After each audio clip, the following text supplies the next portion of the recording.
Okay, I know it's a really interesting way to think about language, but maybe you'll cover more of that inside your English or your linguistic classes. So thinking about Koine Greek, again, this is common tongue.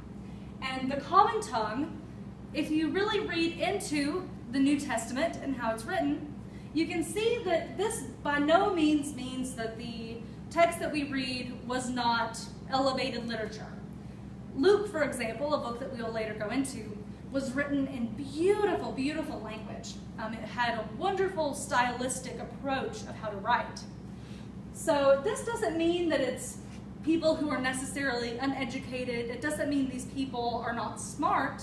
It is just an indicator that these people don't necessarily speak the same vocabulary, the same dialect as those who are very rich. Okay? So we look at Koine Greek, and oftentimes the New Testament writers would have written in a form of this Greek. And it's actually very interesting because they would have one of their central characters in the gospel speaking in this dialect. Who do you think that would have been? Oh, I saw you back there, Jonathan, mouthing it. Absolutely, Jesus. Very good job. Jesus actually was a figure that they had speaking in this non-elevated tongue, so to speak. And so we look at the way that language use operates, and we'll study that later on in a couple of the other Gospels, but we can see here already a theme, a purpose in these Gospels, is to associate Christ with the audience. And who is that audience? The audience is someone who is not necessarily always wealthy. The audience is someone who is not necessarily of high society, is not necessarily a leader, is not necessarily your typical great person. The audience could be someone who wasn't Jewish. The audience could be someone who is a Gentile, is a woman, God forbid, is someone with disease, a leper. Any of these people, especially the Gospel of Luke, which we'll cover later, these are people that it's reaching out to. And so we have this common language reaching out to a common people.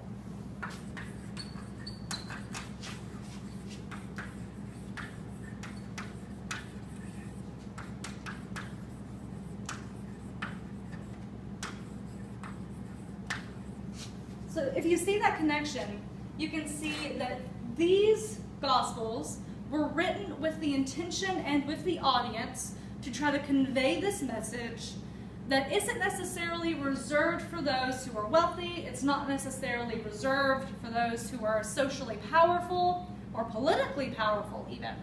This message is given to everyone, especially those who are already a little bit socially underpinned, those who are already oppressed in society.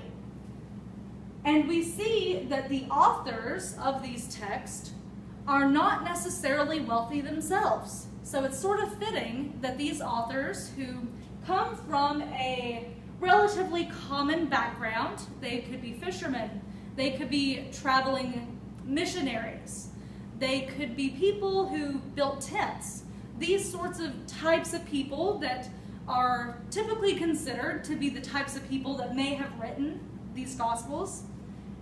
By them speaking this really simple Greek, the simple but beautiful Greek, they were able to relate to a larger audience of people. So that already says a lot about the author's purpose. Now let's talk a little bit about the different subjects of these texts, shall we? Okay, so I'll go over to this board now. So first of all, we want to talk about the subjects of Mark, Matthew, Luke, and John. And I'll give you a quick summary just so you can know what you're getting into before we actually delve headfirst into these individual Gospels later on. Because remember, we're going to study them individually.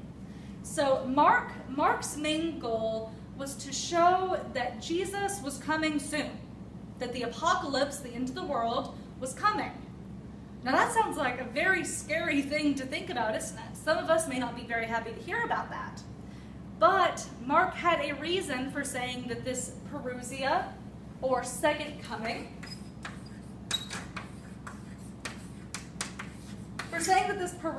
was coming soon.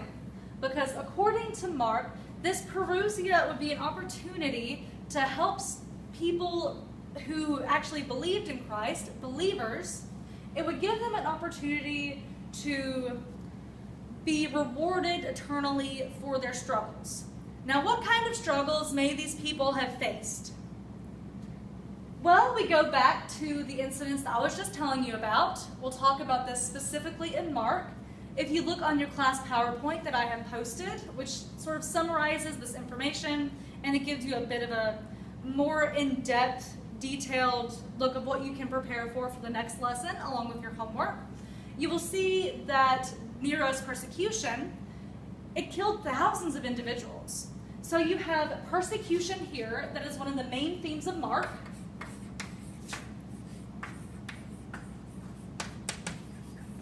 So Mark is saying, Christians, individuals of belief, if you are persecuted, don't be worried about it, because the more you struggle on earth, the more you will be rewarded in heaven.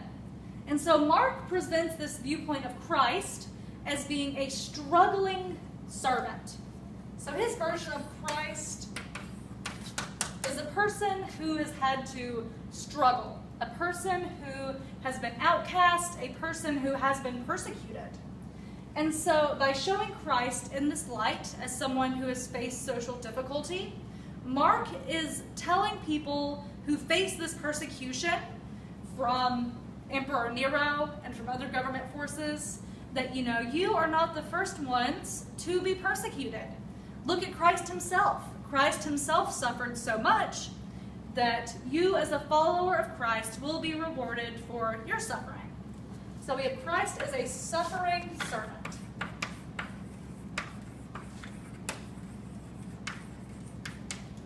So again, Mark's real purpose is to encourage. Again, Mark's purpose is to encourage his followers, to encourage those people who may be persecuted, and to encourage people not to give up the faith because of persecution. And with that in mind, you may say, well, why would he have to encourage these people? Well, you have to think. If someone came up to you, and if someone said, you will be tortured, your family will be tortured, you will lose all social status in your life, if you do believe in God, if you believe in Yahweh, if you believe in the figures you believe in, or let's just say you have something you're very passionate about, someone in your life that you would die for, and this person says, you will be killed if you continue associating with that person. It would be really hard to face that life and death association, wouldn't it? Even though you're very passionate for the cause, you may be at least tempted to turn away from that. If you thought, well, I'm going to be killed for believing this, or for doing this thing, or for associating with this person, then maybe I should just live and I shouldn't be with them at all, or I shouldn't believe what I believe at all. But Mark is telling people not to do that. Mark is saying, do not be afraid if you face persecution. Do not be afraid if you face Emperor Nero or any other government punishment, because Christ, already a suffering servant, has done it before you have. So you are not alone in your suffering. So now let's talk a little bit about the next gospel, about Matthew, rather. Matthew is a gospel that is considered very Semitic in that it relates a lot to a lot of the prophecy that we see in the Old Testament.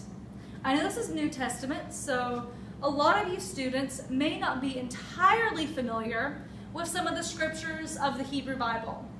However, I can definitely assure you that individuals such as Christ, who was